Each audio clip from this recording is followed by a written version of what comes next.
You're about to play an unfinished level from The Last of Us Part 2.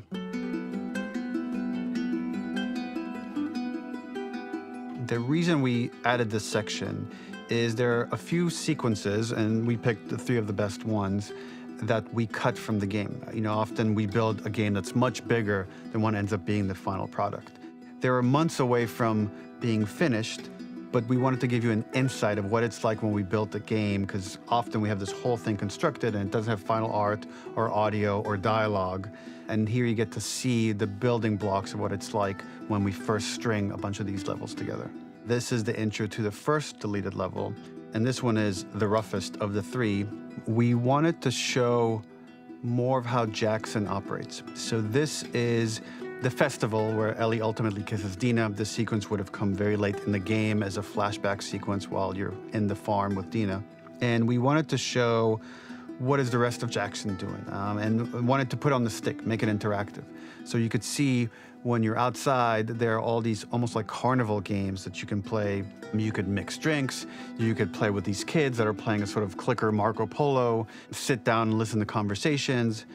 And all the different interactions were first or second pass, very, very early passes. The building blocks are there, but nothing is final. And ultimately, while we were very excited by this sequence, it's pretty fun and lighthearted. It just slowed things too much as we're barreling towards the end of the story at this point.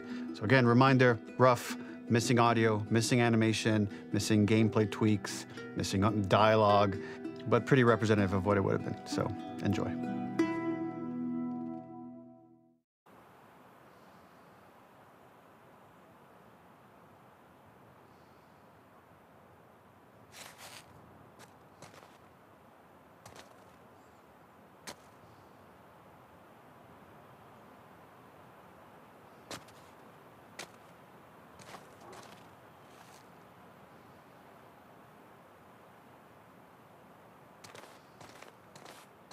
Originally, this level was going to transition us to farm. We would go all the way through to the dance, where Ellie and Dina share their first kiss. Then we would play through farm, and when Ellie plays the guitar at night, she would remember the Seth incident. So, the opening for this was a little tricky. We needed it to match at least a little what you might expect emotionally coming from prior beats, because we were already purposefully disorienting you in time and space. Remember, you just came from this huge fight. To jump straight into it would have been a little too jarring. After some back and forth, we rooted it in Ellie's nerves, calling back to her hands shaking in the theater. But this time, for a much more innocuous reason we'll find out later. She's nervous because she has a crush on Dina, who is the only reason why she's here at the dance.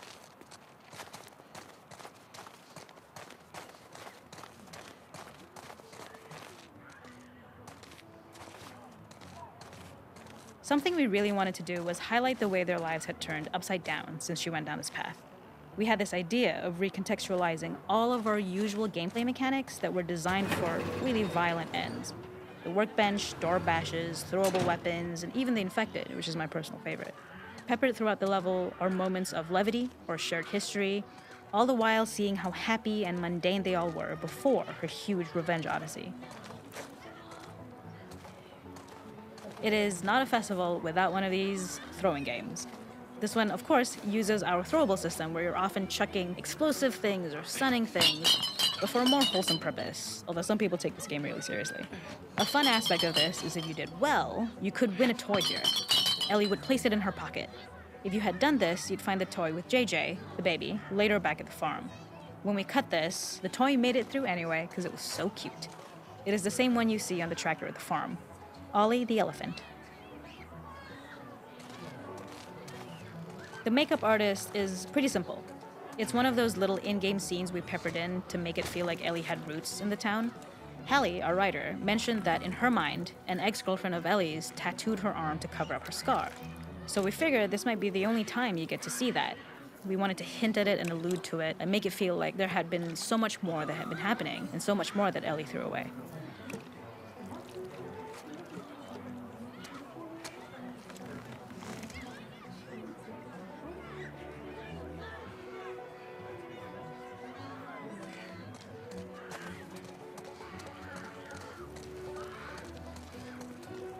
We use our workbench a lot to make a lot of things that kill and maim and hurt people. Here, we had the silly idea of using the same feel, harkening back to the same animations, using the exact same UI to instead fix a drink. Like the workbench, you could pick your base, and then you could add something to it. And at the time, we had some different reactions from Ellie based on how strong you chose to make the drink.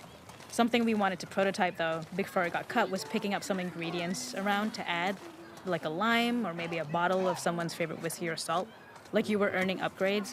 We also toyed with having Ellie carry around the drink you made and occasionally sip it, psyching herself up to go talk to Dina inside because she's nervous. It got too noodly, though, because she would need to keep placing it somewhere before she did anything, so it would have ended up more trouble than it was worth. This is one of my favorite sections because I think that it achieves both the slice-of-life aspect of Jackson while also being a stark reminder of how dark the world that they live in really, really is. To attract attention and curiosity, one of the kids was supposed to make this adorable, messed up little clicker impression, and the others would giggle. We tried a version where if you got close enough, the kid might try and follow you a little before turning back. Since clickers are blind and move by echolocation, for this game of messed up tag, Ellie must close her eyes and listen for when the children give themselves away. The thought was that these kids are in relative safety. They still grow up with the dangers of clickers and runners, and all those lessons would embed themselves in the games that they play. When the festival got cut, they tried to preserve this moment and move it to the front of the game where the snowball fight is, as a tutorial. However, being in the headspace of a clicker doesn't really teach you how to deal with them. Eventually, it evolved, and they instead made the snowball fight, which was, I think, way more effective. For me, it's character illuminating that not only does Ellie know this game, she plays along. There's a familiarity with the kids that's really nice to see, especially because it's such a difference from the Ellie we see later, who has a sort of hollow normalcy that she's trying to get with JJ, but kind of fails. There's a hidden spot at the back that was just a bit of fun. It was highlighting Jackson's normalcy with something we would find in a real world. In the back, you would find teenagers finding some alone time with each other in a dark corner of a party. It was rewarding the player for peeking into a hidden corner, but ultimately redirecting them back to the festival. We also had versions of them smoking weed here, despite Maria's consternation, probably having gotten it from Eugene.